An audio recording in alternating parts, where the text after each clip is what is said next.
আপনি কি প্রায় ক্লান্ত অনুভব করেন? হাড়ে ব্যথা, মাথা ঝিমঝিম করে।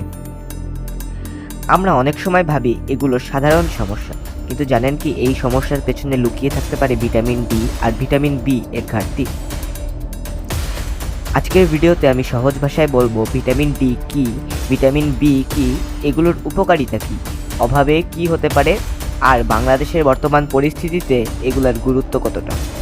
তো চলুন বেশি কথা না বাড়িয়ে মূল ভিডিওতে যাওয়া যাক।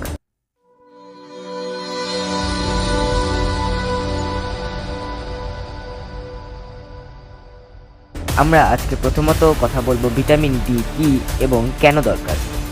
ভিটামিন ডি আমাদের শরীরের জন্য খুবই গুরুত্বপূর্ণ একটি উপাদান।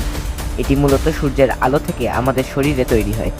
যখন আমরা সকালে রোদে দাঁড়াই, তখন সূর্যের আলো আমাদের ত্বকের মাধ্যমে ভিটামিন ডি তৈরি করতে সাহায্য করে।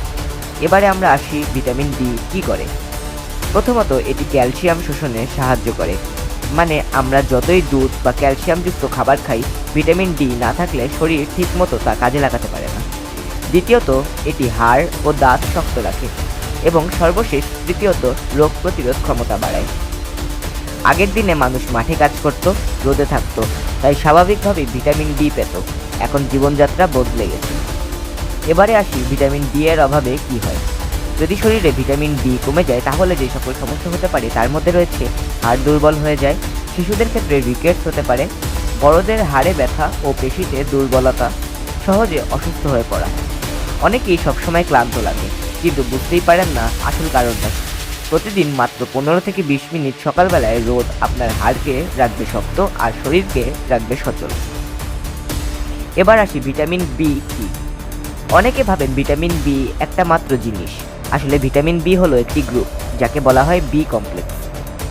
এর মধ্যে কয়েকটি গুরুত্বপূর্ণ ভিটামিন হলো ভিটামিন বি1, শক্তি উৎপাদনে সাহায্য করে; ভিটামিন বি6, মস্তিষ্ক ও স্নায়ুর কাজ ঠিক রাখে; ভিটামিন বি12, রক্ত তৈরি করতে সাহায্য করে।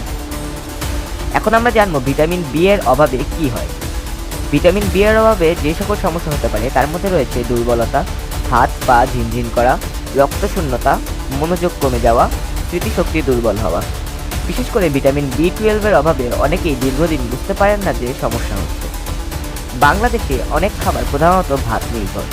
ফল, মাছ, ডিম, দুধ নিয়মিত না খেলে ভিটামিন বি এর ঘাটতি দেখা দিতে পারে। হাত পা ঝিনঝিন করছে, সবসময় দুর্বল লাগছে, এটা শুধু ক্লান্তি না, ভিটামিন বি এর ঘাটতিটাও হতে পারে। এবারে দেখে আসি কারা বেশি ঝুঁকিতে রয়েছে। এর মধ্যে প্রথমেই রয়েছে যারা রোদে খুব কম যায়, দ্বিতীয়ত বয়স্ক মানুষ, যারা নিরামিষভোজী, ডায়াবেটিক্সের রোগী, দীর্ঘ সময় পড়াশোনা বা অফিসে বসে থাকা মানুষ। আমাদের শহুরে জীবনের বাইরে যাওয়া কমে গেছে, বাচ্চারা মাঠে খেলছে কম, এটাই একটা বড় কারণ। কিভাবে আপনি এই ঘাটতি পূরণ করবেন? ভিটামিন ডি পেতে সকাল 8টা থেকে 10টার মধ্যে 15 থেকে 20 মিনিট রোদে থাকুন। ডিমের কুসুম খান, মাছ খান, এবং ভিটামিন বি পেতে ডিম, দুধ, মাছ, মাংস, ডাল খেতেই হবে। তবে একটা কথা মনে রাখবেন, নিজেই যে ওষুধ খাওয়া ঠিক নয়, প্রয়োজনে ডাক্তারের পরামর্শ নিন। বাংলাদেশের প্রেক্ষাপটটা কিন্তু ভিন্ন। আমাদের দেশে এখন ফ্ল্যাটে থাকা মানুষ বাড়ছে, রোদে এড়িয়ে চলার প্রবণতাও বেড়েছে, ফাস্টফুডের ব্যবহার বেড়েছে, প্রাকৃতিক খাবার কম খাওয়া হচ্ছে। আগের প্রজন্মের জীবন ছিল বেশি সক্রিয়, এখন প্রযুক্তি বেড়েছে কিন্তু শরীরচর্চা কমেছে, তাই সচেতনতা খুব জরুরি। সর্বশেষে ভিটামিন ডি আর বি দুইটাই আমাদের শরীরের জন্য অত্যন্ত গুরুত্বপূর্ণ। ছোট ছোট অভ্যাস বদলালেই বড় পরিবর্তন সম্ভব। প্রতিদিন একটু রোদে থাকুন, সুষম খাবার খান, নিজের শরীরের প্রতি দায়িত্বশীল হন। আপনার যদি এই ভিডিওটি উপকারী বলে মনে হয়, তাহলে একটি লাইক দিয়ে যাবেন, শেয়ার করুন ভিডিওটি, আর স্বাস্থ্য সচেতনতা ছড়িয়ে দিন। আর এরকম নিত্য নতুন ভিডিও পেতে আমাদের চ্যানেলটি সাবস্ক্রাইব করতে ভুলবেন না। ধন্যবাদ।